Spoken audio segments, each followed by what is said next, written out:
Good morning students, this is a video lecture of class +2। जी हाँ, आज हम start करेंगे यूनिट 3 यानी कि magnetic effects of current and magnetism. Clear है। जैसे आपको पता है सीबीएसई ने बहुत सारे टॉपिक्स जो हैं डिलीट कर दिए गए हैं इसमें से, इन टॉपिक्स में से। तो हम जो रिवाइज टॉपिक्स हैं, जो बेसिक टॉपिक्स हैं जो आने वाले हैं आपके एग्जाम्स में, उसके बारे में पढ़ेंगे। ठीक है, तो चलिए शुरू करते हैं। चैप्टर इसके 4 पार्ट्स हैं। 3A मतलब कि इस यूनिट के 4 चैप्टर्स हैं, 3A 3B 3C and 3D। Clear है। इनमें से बहुत सारे, इन दोनों में से बहुत सारे टॉपिक्स जो हैं काट दिए गए हैं, डिलीट कर दिए गए हैं। और इनमें से हम थोड़े थोड़े जो टॉपिक्स हैं जो आपने 9th में पढ़े हैं वो हम थोड़ा सा रिवाइज करके इसमें आपको एक्सप्रेशंस वगैरह पढ़ेंगे। क्लियर है। तो चलिए स्टार्ट करते हैं, जानते हैं। चैप्टर का नाम को पता ही है, जैसे 3A हम स्टार्ट कर रहे हैं आज। 3A आपको पढ़ाएंगे इसमें, और magnetic field due to current. ये है हमारा चैप्टर का नाम, magnetic field due to current. आपने पिछले यूनिट में पढ़ा है, जैसे इलेक्ट्रोस्टैटिक्स में पढ़ चुके हैं। क्या होता है, जब भी कोई चार्ज रेस्ट में होता है हम उसकी स्टडी को कहते हैं, क्या कहते हैं, इलेक्ट्रोस्टैटिक्स। ठीक है। फिर अगर हम दो चीज़ों की बात कर रहे हैं, वहाँ पर हमने सारे में ई पढ़ा। What is E? That is electric field, flux, electric flux, सब कुछ हमने जो पढ़ा है इलेक्ट्रिक फील्ड के बारे में पढ़ा है। तो इस चैप्टर में हम मैग्नेटिक के बारे में बात करेंगे, इसकी चुंबकीय वन शक्ति के बारे में। ठीक है। अभी कितनी चुंबक वगैरह, जैसे आपने सुनी होगी चुंबक, मैग्नेट सुनी है जैसे, तो ऐसी मैग्नेटिक की फील्ड होती है वो, उसके बारे में बात करेंगे। क्लियर है। तो इससे बात करने से पहले, सबसे पहले जो एक्सपेरिमेंट हुआ था, ये अपनी 9th क्लास में पढ़ा है कि इसमें 10th क्लास में पढ़ा आपने कि ऑर्स्टेड एक्सपेरिमेंट आपने पढ़ा होगा। ऑर्स्टेड एक्सपेरिमेंट क्या था, रिवाइज करा देता हूँ। जब भी हम किसी करंट कैरिंग कंडक्टर, ये हमारे पास एक सर्किट है, सर्किट के बारे में तो आप पता लग गया होगा, हमने सेकंड चैप्टर में पढ़ा था करंट इलेक्ट्रिसिटी में।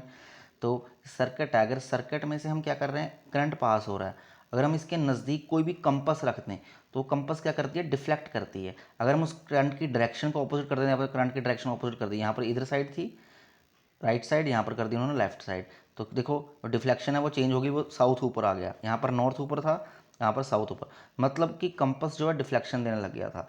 तो इसका मतलब ये है कि अगर करंट कैरिंग कोई भी कंडक्टर है, कोई वायर है, कुछ भी करंट कैरिंग कंडक्टर है, अगर उसके नज़दीक हम कंपस लेकर जाते हैं तो वो डिफ्लेक्ट करती है। तो ऐसा डिफ्लेक्शन हमने पहले कहाँ देखा था, हम जब मैग्नेट के नज़दीक लेके जाते थे, मैग्नेट के नज़दीक कंपस को लेके जाते थे, तो जब हम कंपस को मैग्नेट के नज़दीक लेके जाते थे तब भी डिफ्लेक्शन देता था। अगर मैग्नेट के पास कंपस को लेके जाते थे, अगर वो डिफ्लेक्ट करता था और किसी से डिफ्लेक्ट नहीं करता, तो ये जब करंट कैरिंग कंडक्टर है और इसके पास जब लेके गए तब भी डिफ्लेक्ट करेगा। इसका मतलब ये जो इसके नज़दीक जो फील्ड है वो कोई मैग्नेट से रिलेटेड थी, तो इसी फील्ड को नाम रख दिया उन्होंने मैग्नेटिक फील्ड।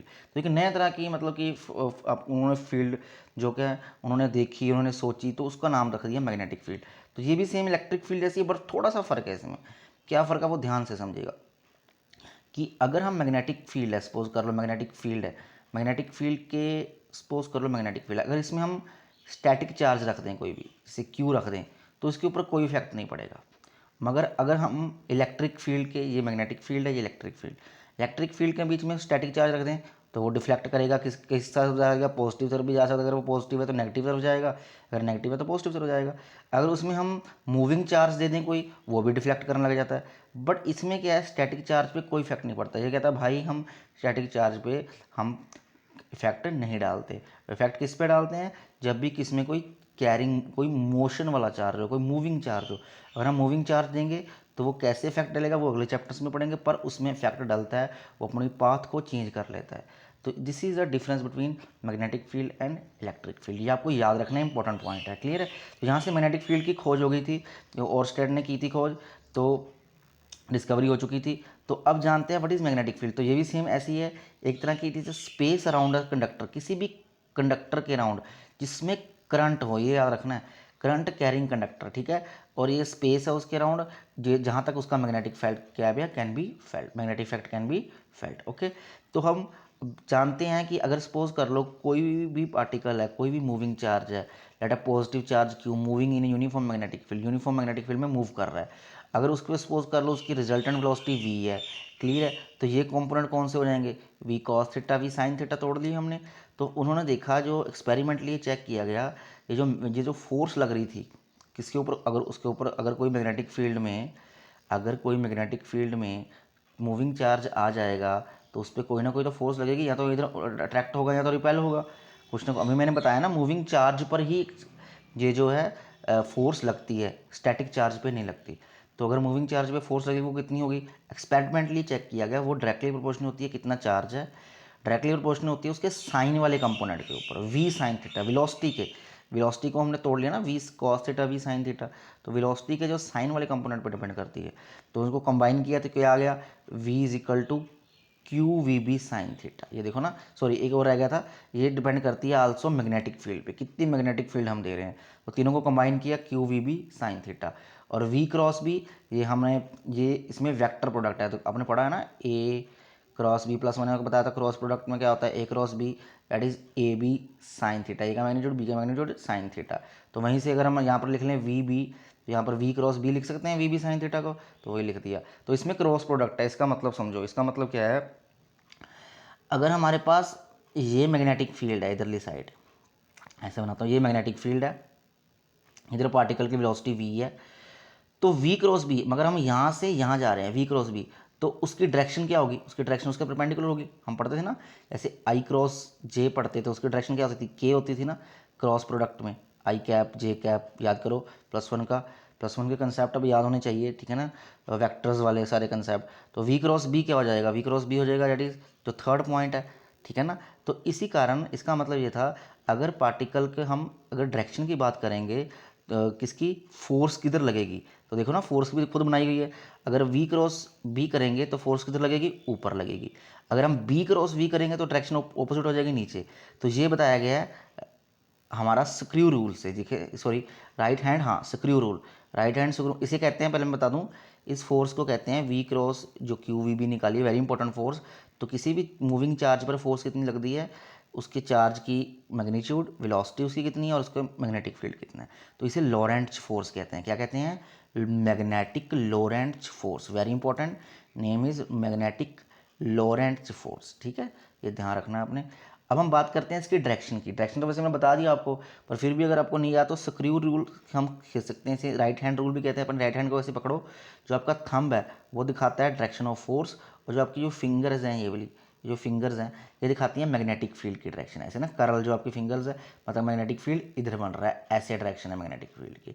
अगर हम उल्टा कर देंगे, जो थंब है नीचे दिखाएगा फोर्स, तो डायरेक्शन कहाँ होगी, ये देखो डायरेक्शन होगी इधर, मतलब इधर मैग्नेटिक फील्ड बन रही है।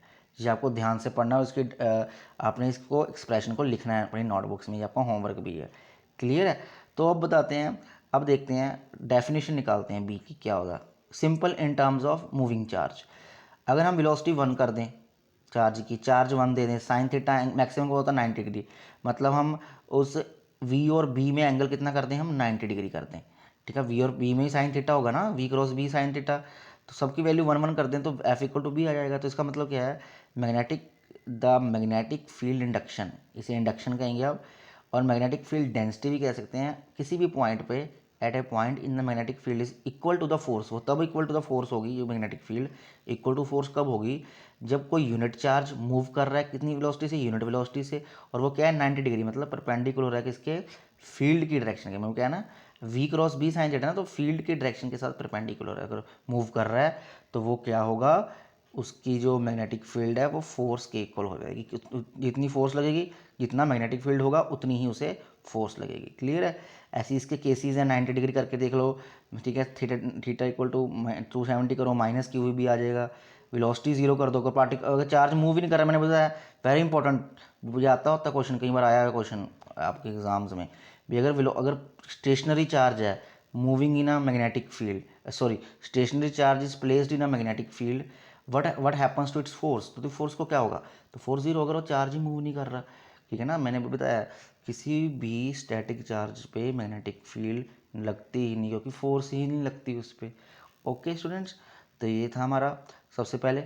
अब जो मेन टॉपिक शुरू होता है, जो सबसे इंपॉर्टेंट जो इसमें एक्सप्रेशन है वो शुरू अभी होता है, इट इज़ बायोट-सैवर्ट्स लॉ। बायोट-सैवर्ट्स लॉ ने किसी भी एक कैरिंग कंडक्टर है, वायर है, उसमें कोई करंट कैरिंग कंडक्टर है, उसका मैग्नेटिक फील्ड बताने में बहुत ज़्यादा हेल्प की है, और बड़ा अच्छे तरीके से इसको बताया गया। तो चलिए इसके बारे में हम जानते हैं, मैग्नेटिक फील्ड, हाँ बायोट-सैवर्ट्स लॉ। तो बायोट-सैवर्ट्स लॉ देखते हैं, ठीक है। तो बायोट-सैवर्ट्स लॉ की सबसे पहले आपको कोई टेंशन लेने की जरूरत नहीं, सिंपल आपको पहले एक डायग्राम समझनी है। सपोज कर लेंगे एक हमारे पास वायर है एक्स वाई, ये देखो ये वायर दिख रही है आपको पास, करंट कैरिंग कंडक्टर वायर है एक्स वाई, तो करंट पास हो रहा है आई ऊपर के डायरेक्शन में। तो अब ये इनफाइनाइट वायर है, बहुत लेंथी वायर है, अब हम इसको जान नहीं सकते भी इसका एंड पॉइंट कहाँ है, इसका एंड पॉइंट कहाँ है, तो हम कैसे पता लगेगा अभी इसका मैग्नेटिक फील्ड कहाँ, किस इस पी पॉइंट पे फाइंड करना है हमने, सपोज कर लो। तो हम इस वायर के हेल्प से ऐसे इन्फिनाइट वायर के नहीं हम मेज़र कर सकते। तो हाउ वी मेज़र, तो we can use a simple current carrying element. हम एक छोटा सा करंट एलिमेंट लेते हैं, दैट इज़ आइडियल। वो कैसे लेते हैं, हम इस वायर का छोटा सा ए बी ले लिया हमने, जिसकी लेंथ हमने मान ली डी एल, क्लियर है, और करंट आई जा रहा है, तो इसे कहते हैं करंट एलिमेंट। बहुत इंपॉर्टेंट टर्म है करंट एलिमेंट, नाम दे दिया करंट एलिमेंट, ठीक है ना, क्योंकि आई इंटू डी एल को नाम दे दिया उन्होंने करंट एलिमेंट, क्लियर है। और ये यहाँ तक डिस्टेंस कितना था, पी तक का आर वेक्टर, तो इसमें सपोज कर लो एंगल कितना है इस आर वेक्टर में उस वायर में, थीटा, ये हमने बात कर ली, पता लगी। तो वो कहता अगर ये करंट एलिमेंट ही डी एल है, छोटा सा एलिमेंट बिल्कुल माइन्यूट, तो इसका मैग्नेटिक फील्ड भी छोटा सा होगा डी बी। तो मैग्नेटिक फील्ड अब हमें याद रखना है, जो मैग्नेटिक फील्ड को किससे डिनोट करते हैं, बी से डिनोट करते हैं, मैंने पीछे बताया नहीं आपको, ध्यान रख लें। जैसे इलेक्ट्रिक फील्ड को हम ई करते आए थे सारे चैप्टर में, ऐसे अब मैग्नेटिक फील्ड में आपको बी करना है, मतलब कि बी यूज़ करना है, बी वर्ड, क्लियर है। सो अगर छोटा सा करंट एलिमेंट है तो डी मैग्नेटिक फील्ड भी छोटा सा होगा। तो उसने ये कहा, एक्सपेरिमेंट में चेक किया कि जो मैग्नेटिक फील्ड है किसके ऊपर डिपेंड करती है, कितना ज़्यादा करंट है उतना मैग्नेटिक फील्ड देखा उन्होंने, और इस पॉइंट पी पे जितना ज़्यादा लेंथ है, जितनी ज़्यादा छोटा डीएल होगा बड़ा डीएल होगा उतने उसके ऊपर डिपेंड करता है कितना एंगल बन रहा है साइन का कंपोनेंट लिया इसका, ये जो एंगल बन रहा है ना आर में और डीएल में, इसका साइन, और inversely proportional to r square, मतलब जितना दूर जाएगा, अगर 2 टाइम्स हो जाएगा, मतलब कि अगर 2 टाइम्स है तो वो 4 टाइम डिक्रीज हो जाएगा, मतलब जितना दूर जाएगा मैग्नेटिक फील्ड डिक्रीज हो जाएगा, जितना नज़दीक आएगा मैग्नेटिक फील्ड इंक्रीज हो जाएगा, क्लियर है। तो इसके ऊपर डिपेंड करती है, और आओ इसे कंबाइन करते हैं। हाँ, तो इसे कंबाइन करके हमारे पास क्या बना, d B is equal to I d l sine theta upon r square, सबको कंबाइन कर दिया ना, ठीक है। अब इसमें आपको दो चीज़ें बहुत इंपॉर्टेंट याद रखनी है। पहले बताता हूँ इसकी वैल्यू, अब ये के कांस्टेंट लगा दिया ना, तो के की वैल्यू है म्यू नॉट, अब वहाँ पर पढ़ते थे epsilon not, mu naught upon 4 पाई, ये आपने याद रखनी है, ठीक है ना। म्यू नॉट अपॉन 4 पाई की वैल्यू क्या किसकी इक्वल है, के इक्वल, तो पुट करेंगे तो डी बी के आ जाएगा mu naught upon 4 pi I d l sine theta upon r square. तो ये म्यू नॉट क्या है, ये होता है that is mu naught is a magnetic permeability.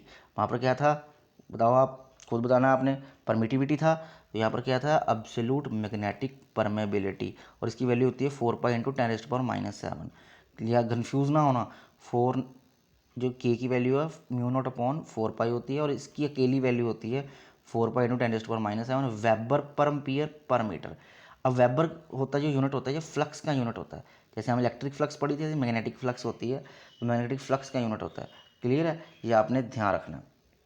तो यहाँ से हम मैग्नेटिक फील्ड का यूनिट भी निकाल सकते हैं, और जो मैग्नेटिक फील्ड का यूनिट होता है दैट इज़ 1 टेस्ला, तसला नहीं, Tesla, Tesla Tesla is a unit of magnetic field, और उसकी वैल्यू होती है 1 वेबर पर मीटर स्क्वायर। मतलब जैसे अब बताता हूँ मैं आपको, जैसे मैग्नेटिक फील्ड होता है flux, magnetic field B into A, flux होता है बी इंटू ए, कि कितनी मैग्नेटिक लाइंस पास कर रही है पर यूनिट एरिया में, तो मैग्नेटिक फील्ड क्या हो जाएगा, इसकी यूनिट होते हैं वेबर फ्लक्स के, तो नीचे एरिया आ जाएगा मीटर स्क्वायर, तो वेबर पर मीटर स्क्वायर, तो 1 टेस्ला इसे भी कहते हैं। बहुत सारे यूनिट हैं, टेस्ला आपने याद रखना है, टेस्ला किसका, मैग्नेटिक फील्ड का, वेबर किसका, फ्लक्स का।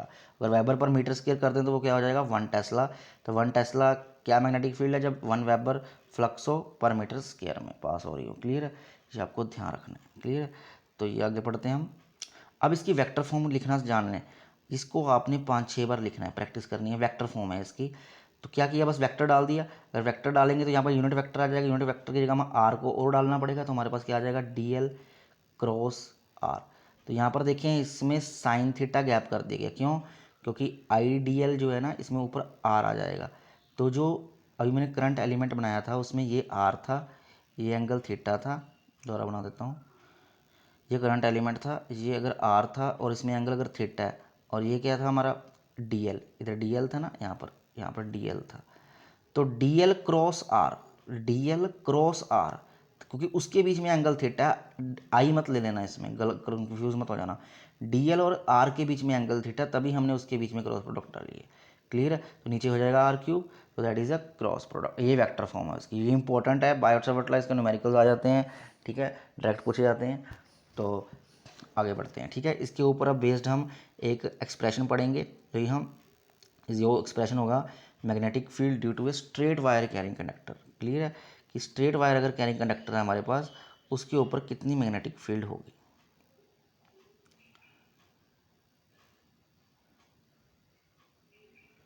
क्लियर है, हाँ वो पढ़ेंगे हम।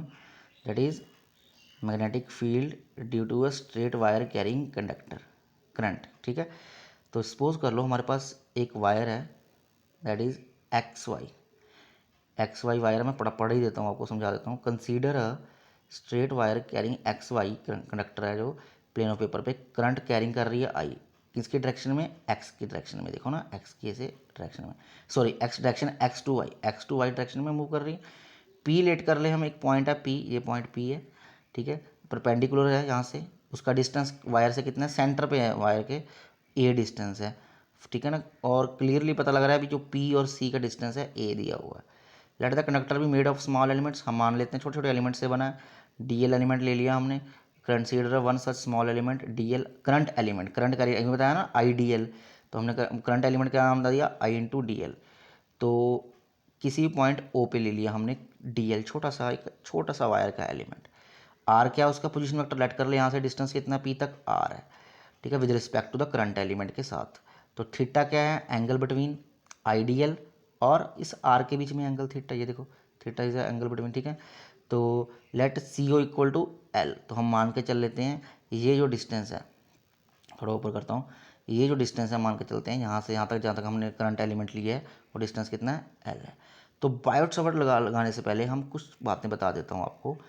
तो मान लेते हैं, ये भी मान लेते हैं कि ये जो एंड है एक्स, ये एंगल बना रहा है फाइव वन, ये ध्यान रखना फाइव वन, एक्स तक एंगल बना रहा है, यहाँ पी एंगल बन रहा है फाइव वन, और जो ये एलिमेंट है ये एंगल बना रहा है फाइव, और जो दूसरा एंड है वो बना रहा है फाइव टू।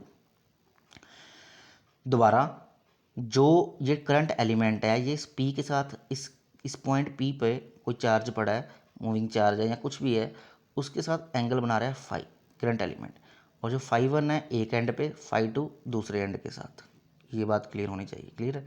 अब बायोट-सावर्ट लॉ लगाएंगे इस छोटे से करंट एलिमेंट पे। बायोट-सावर्ट क्या होता है, mu naught 4 pi I d l r upon r cube, ये तो वेक्टर फॉर्म है, इसको सिंपल दूसरी फॉर्म में लिखेंगे ऐसे यूनिट में। अब d B is equal to mu naught by 4 pi I d l sine theta one r square, ये हमने लिख लिया, ओके। अब हम बात करते हैं इस एंगल की, थीटा को निकालना है हमने, इस थीटा को, इस एंगल थीटा चाहिए ना हमें, ये वाला एंगल थीटा चाहिए, तो कैसे निकालेंगे।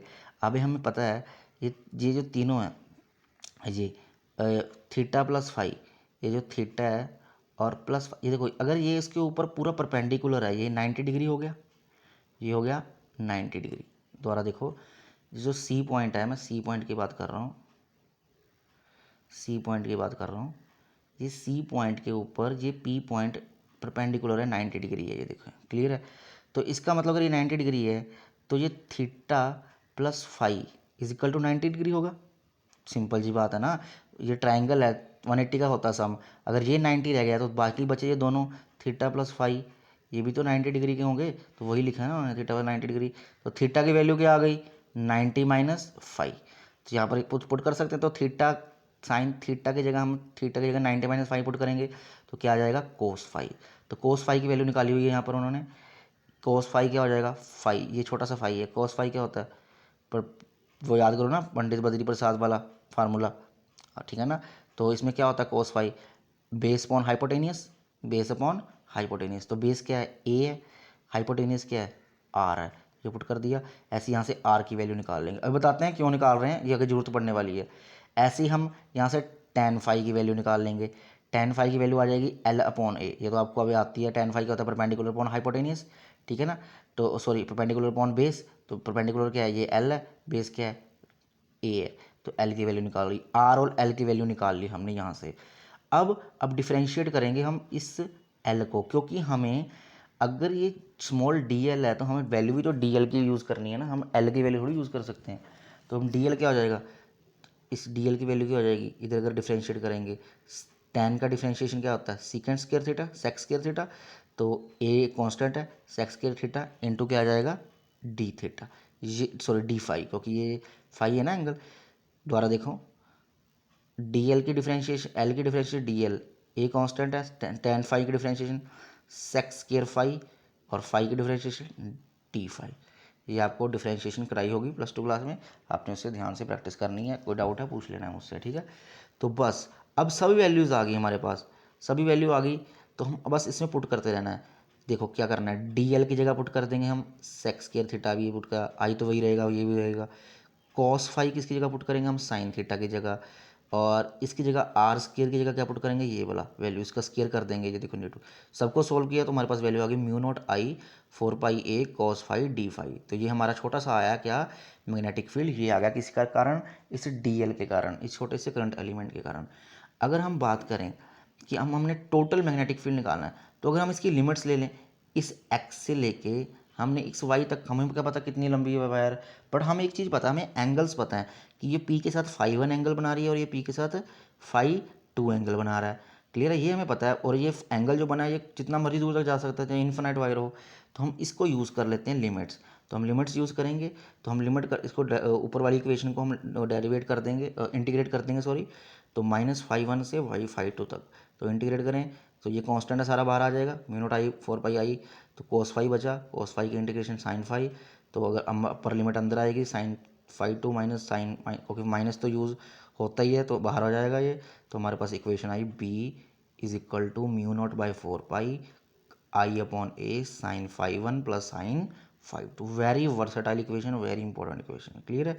और अगर दोनों कंडक्टर इन्फिनाइट लेंथ हो, मतलब दोनों, अगर इन्फिनाइट लेंथ का मतलब है दोनों 90 degree parallel, φ1 equal to φ2 90 degree हो जाएगा। तो इसमें क्या करेंगे, अगर दोनों 90 डिग्री पुट करेंगे तो ये 1 1 वैल्यू आ जाएगी, तो ये हो जाएगा mu naught by 4 pi 2i/a। Clear है, समझाई बात कि नहीं आई। अगर एक एंगल 0 है, मतलब बिल्कुल पैरेलल, एक एंगल 90 डिग्री है, बिल्कुल 90 डिग्री 90 डिग्री बना रहा है, तो हमारे पास क्या आ जाएगी वैल्यू, ये आ जाएगी। तो ये न्यूमेरिकल्स में हर अलग अलग सिचुएशंस पे ये फार्मूले यूज़ होते हैं। स्टूडेंट्स आज इतना ही पढ़ते हैं, और इसका जो डायरेक्शन है वो भी सेम वही स्क्रू रूल से, आप थंब रूल से आप चेक कर सकते हैं। अगर थंब हाथ में पकड़ो उसी वायर को राइट हैंड से, थंब जो है वो डायरेक्शन ऑफ करंट दिखाएगा और मैग्नेटिक फील्ड्स के जो फिंगर्स दिखाएंगे। क्लियर है, तो ये आज हम यही पढ़ते हैं। तो इसके न्यूमेरिकल सॉल्व करने हैं, इसकी प्रैक्टिस करनी है, और कल हम करंट कैरिंग सर्कुलर कॉइल में पढ़ेंगे। Thank you.